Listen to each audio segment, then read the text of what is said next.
नमस्कार दोस्तों, जय भोलेनाथ। वीडियो को शुरू से अंत तक जरूर देखिएगा क्योंकि यह गाना सुनकर आपके होश उड़ने वाला है। मैं बोलूंगा नहीं कि आप कमेंट कीजिए, आप खुद ही कमेंट करेंगे और बोलेंगे क्या गाना लिखा है यार। तो चलिए बिना इंतजार कराए आप लोग को सुनाता हूँ गाना।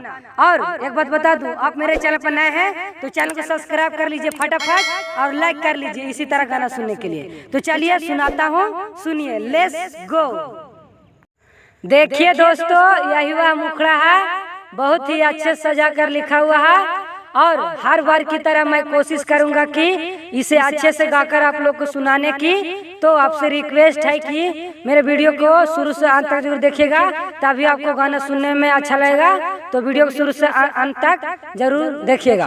तो चलिए मैं आप लोग सुनाता हूँ जो आज मैं गाना लाया हूँ। तो चलिए सुनिए। देवघर के कठिन डगारे बावे धनिया, तोहरा से चलल नहीं जाई मोरा रानिया। देवघर के कठिन डगारे बावे धनिया, तोहरा से चलल नहीं जाई मोरा रानिया।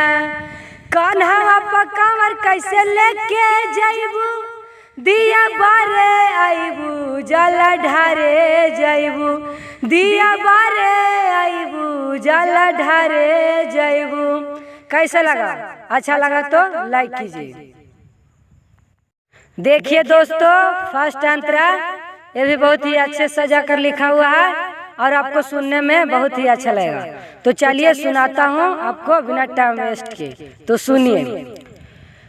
भीड़ बड़ी होला धानी बाबा के नगरिया, बाबा के नगरिया हो बाबा के नगरिया। वहाँ से ले आई तोहरा ला चूड़िया, तोहरा ला चूड़िया हो तोहरा ला चूड़िया। भीड़ बड़ी होला धानी बाबा के नगरिया, वहाँ से ले आई तोहरा ला चूड़िया।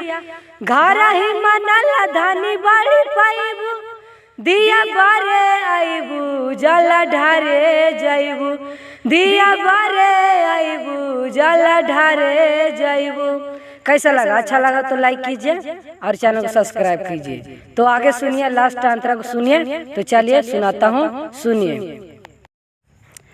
देखिए दोस्तों, लास्ट और आखिरी अंतरा ये भी बहुत ही अच्छे सजा कर लिखा हुआ और सुनने में बहुत ही अच्छा लगेगा।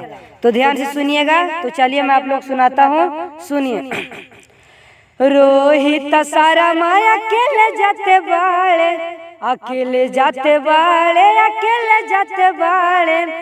कहा तारे आवाधे हिम्मत नहीं हारे, हिम्मत नहीं हारे, हिम्मत नहीं हारे। रोहित सारा माया अकेले जाते बाड़े, कहा तारे आवाधे हिम्मत नहीं हारे। कहावा से जाके तू जल लाइबू, दिया बारे आइबू जल ढारे जाइबू, दिया बारे आइबू जल ढारे जाइबू, दिया बारे आइबू जल ढारे जाइबू। कैसा लगा? अच्छा लगा तो लाइक कीजिए और आप मेरे चैनल पर नए हैं तो चैनल को सब्सक्राइब कर लीजिए इसी तरह गाना सुनने के लिए। तो बाय बाय, मिलते हैं नेक्स्ट वीडियो में।